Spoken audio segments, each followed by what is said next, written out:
Derrière l'éclat scintillant des joyaux de la couronne se cache une vérité qui bouleverserait les observateurs royaux les plus fervents. La reine Elisabeth II, qui comprenait le langage des diamants mieux que personne, possédait des joyaux valant des milliards qu'elle refusait délibérément de porter, pas parce qu'ils étaient abîmés, ni parce qu'ils étaient perdus, mais parce qu'elle les détestait secrètement. Pendant 70 ans, elle porta ce choix impossible, le devoir avant le désir, le symbole avant le sentiment. Et caché dans les chambres fortes de Windsor reposaient de somptueux tiares. Estimés à des millions, ils en disaient plus sur Elisabeth II que toutes ses couronnes officielles. Ces trésors ne prenaient pas simplement la poussière. Ces joyaux nous ont enseigné la plus dure leçon sur le pouvoir. Parfois, la vraie force ne réside pas dans ce que l'on montre, mais dans ce que l'on rejette. Aujourd'hui, ouvrons ensemble cette chambre forte pour découvrir les 10 bijoux que la reine Elisabeth II détestait secrètement et les raisons intimes pour lesquelles elle a rejeté certains des plus beaux trésors de l'histoire. Le tiare Cartier Halo, symbole d'une jeunesse perdue. Imaginez un peu, Londres 1944. Les bombes pleuvent, le rationnement fait rage. Et même la famille royale subit le poids de ses sacrifices de guerre. Pour le 18e anniversaire de la princesse Elisabeth, sa mère fait face à un dilemme. Comment célébrer ce passage à l'âge adulte alors que le monde s'effondre? La reine-mère pioche alors dans son propre coffre et choisit le cadeau idéal, le tiare Cartier Halo. 16 volutes de diamants sculptés en 1936 à une époque qui croyait encore aux contes de fées, c'est exactement ce qu'une princesse de 18 ans devrait porter. Frais élégant, plein d'espoir. Mais voilà la tragédie cachée derrière ce geste si tendre. Le jour où Elisabeth put enfin le porter librement, elle n'était plus la jeune fille d'autrefois, lorsque son père décéda en 1952. Elisabeth, âgée de 25 ans, hérita d'un trône et d'un fardeau colossal. Chaque décision pesait désormais le poids de tout un empire. Chaque apparition transmettait un message, et ces volutes délicates si parfaites pour une jeune fille devinrent soudain trop modestes, trop innocentes, rappelant cruellement celle qu'elle ne pourrait plus jamais être. Imaginez laisser vos 18 ans au fond d'un tiroir pendant 70 ans, car le porter raviverait de douloureux regrets. Des rêves qu'il a fallu abandonner au nom du devoir. Elisabeth fit alors un choix qui allait marquer son règne. Elle céda le tiare à sa sœur Margaret pour le couronnement de 1953. Plus tard, la princesse Anne en hérita pour son tout premier bal. Le message était clair. Ce tiare appartenait à la jeunesse et à l'avenir, pas à une reine au destin déjà tracé. Le monde comprit sa véritable destinée en 2011 lorsque Catherine Middleton le porta pour son mariage avec le prince William. Après 67 ans d'attente, l'instant de gloire était enfin arrivé. Mais seul le sacrifice d'Elisabeth avait permis de rendre ce moment possible. La parure d'améthyste du Kent.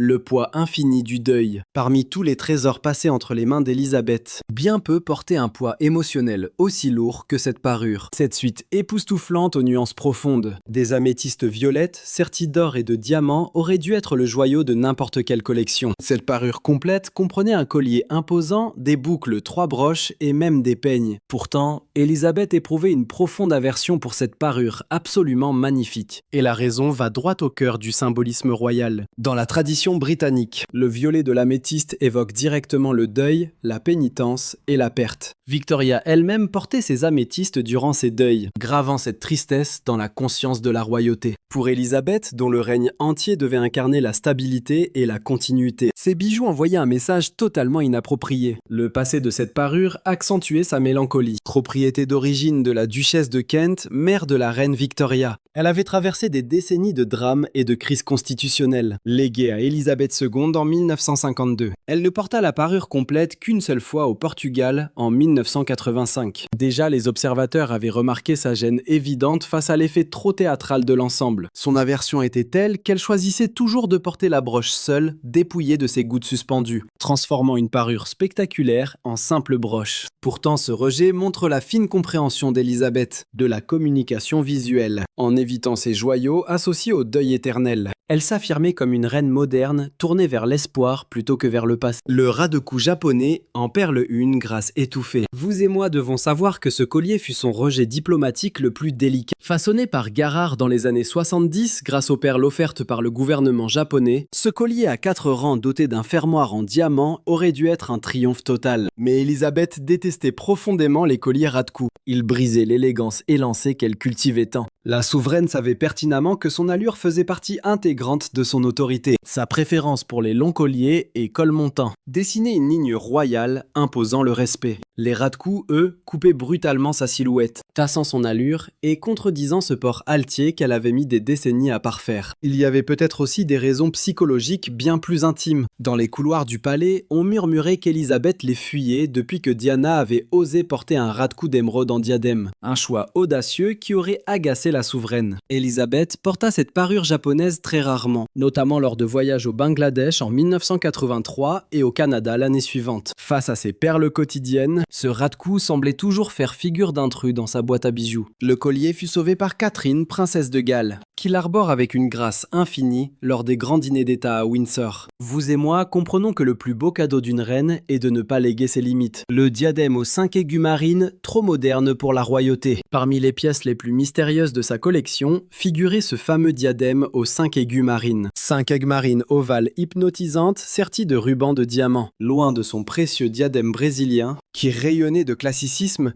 cette pièce faisait presque trop théâtrale. Pour la reine Élisabeth, adepte d'une élégance intemporelle, ce bijou manquait de majesté.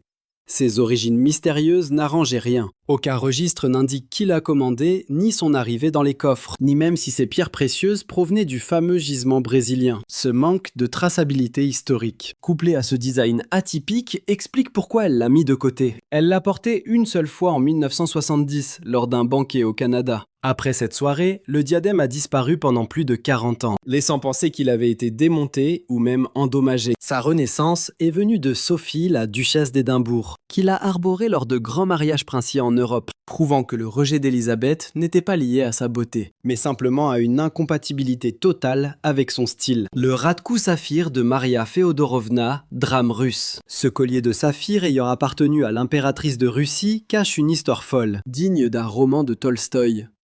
4 rangs de perles et 20 barrettes serties, le tout sublimé par un fermoir géométrique convertible en 2 bracelets de luxe. Un chef-d'œuvre absolu de la joaillerie impériale. Mais Élisabeth détestait les ras de cou. Cette merveille historique n'est apparue sur elle qu'une seule fois durant tout son règne. Son parcours, un véritable thriller historique, croyez-moi. Porté par l'impératrice russe dans les années 1890, c'est l'un des rares joyaux qu'elle a pu sauver en fuyant la révolution sanglante. En 1928, la reine Marie l'achète pour 6000 livres, le portant dans les années 30, lorsqu'Élisabeth en hérite en 1953. Son rejet des colliers serrés pousse le bijou directement dans les mains de la princesse Anne. Contrairement à sa mère, Anne a adoré cette histoire tumultueuse, l'arborant pour ses 50 ans, puis au gala de mariage de William en 2011. Ce refus montre bien le pragmatisme absolu d'Élisabeth face au devoir royal. Elle savait que certains bijoux, aussi précieux et historiques soient-ils, ne servaient pas l'image publique qu'elle s'était soigneusement construite. Les célèbres broches de Victoria. Une grandeur imposante, 6 énormes broches de diamants. Brillantes mais terriblement lourdes, voilà le verdict d'Élisabeth sur ces broches historiques. Commandées en 1830 par le roi Guillaume IV pour la reine Adélaïde. Elles comptaient 580 diamants de la collection de George III. Mais pour Élisabeth, leur taille massive gâchait totalement leur grâce. Elle qui aimait les bijoux discrets qui la sublimaient sans jamais l'éclipser. Trouvait ces pièces trop peu maniables. Elle s'est parfois montrée créative, les glissant parfois dans ses cheveux pour remplacer un diadème lors de réceptions privées, ou les assemblant pour de rares sorties officielles. Mais cela restait rare. Ces pièces ne collaient tout simplement pas à son style légendaire. Sa plus éclatante apparition moderne se fit en 2018, Élisabeth en prêtant 3 à Eugénie, pour sa réception de mariage métamorphosée en de somptueux ornements de coiffure. Un geste prouvant qu'Élisabeth savait que certains bijoux exigeaient une jeunesse pour vraiment briller. Le kokochnik d'émeraude Greville.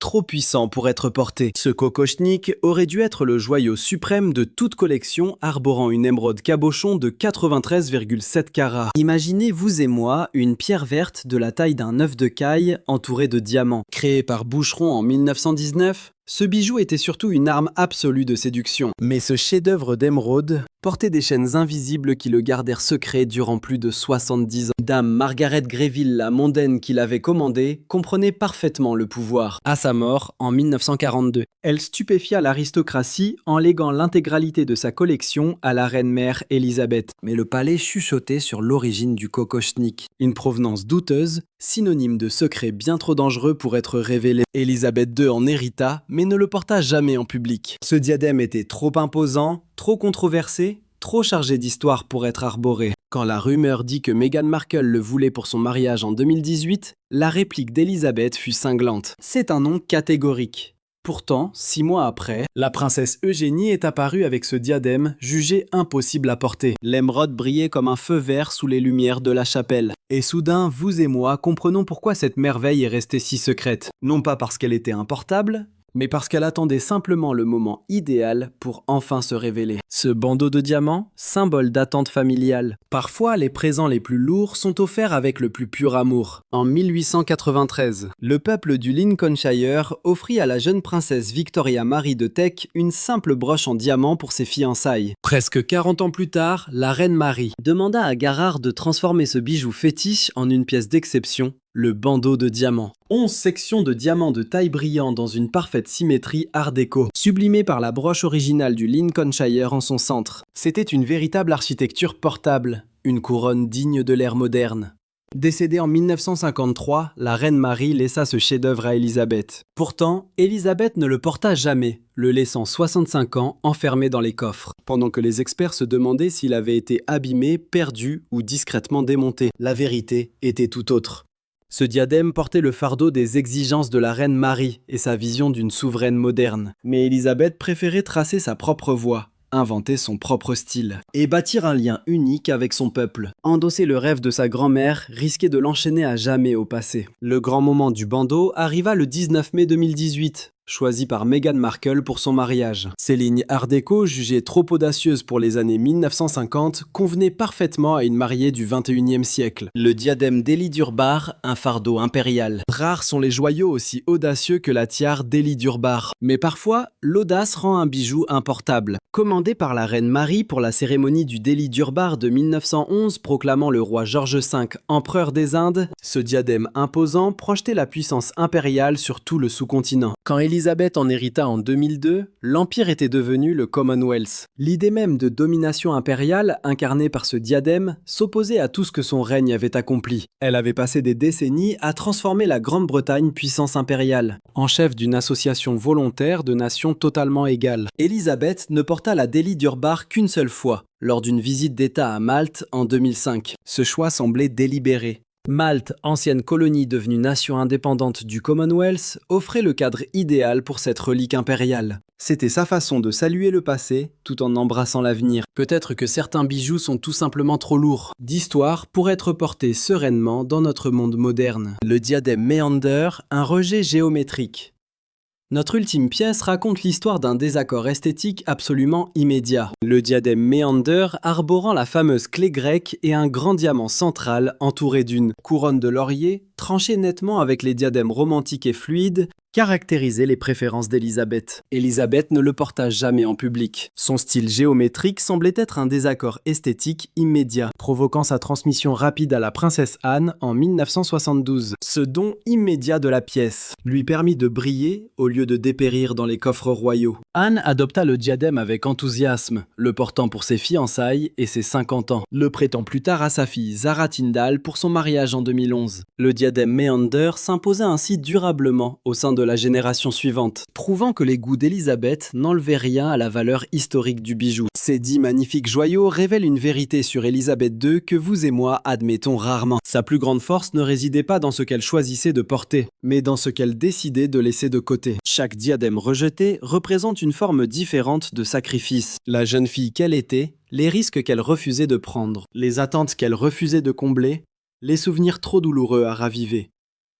Mais voici l'incroyable vérité. En refusant de porter ces joyaux, Élisabeth ne les a pas amoindris. Elle les a sublimés, les transformant de simples parures en symboles de patience, de sagesse et de perspective historique. Regardez ce qui s'est passé lorsqu'elle les a enfin libérés. Le sourire radieux de Catherine sous l'auréole Cartier. Un moment triomphal avec l'émeraude Gréville, l'élégance moderne de Meghan dans le Diamond Bandeau. Élisabeth II a passé 70 ans à nous enseigner que le vrai pouvoir n'est pas de prendre, mais de savoir donner. Ces bijoux n'étaient pas oubliés, prenant la poussière dans les coffres. C'étaient des graines précieusement préservées, attendant précisément le bon moment pour éclore. Au fond, peut-être que ces diadèmes intacts nous en apprennent plus sur Élisabeth II que toutes ses couronnes. La couronne qu'elle n'a jamais portée était celle du sacrifice suprême. Invisible, sans fioriture, mais bien plus magnifique que n'importe quelle tiare. Si ce voyage secret vous a ému, pensez à aimer cette vidéo et à vous abonner pour découvrir d'autres choix extraordinaires qui façonnent notre monde. Car parfois, Les récits les plus puissants sont ceux dissimulés dans l'ombre, attendant patiemment leur heure, pour briller enfin en pleine lumière.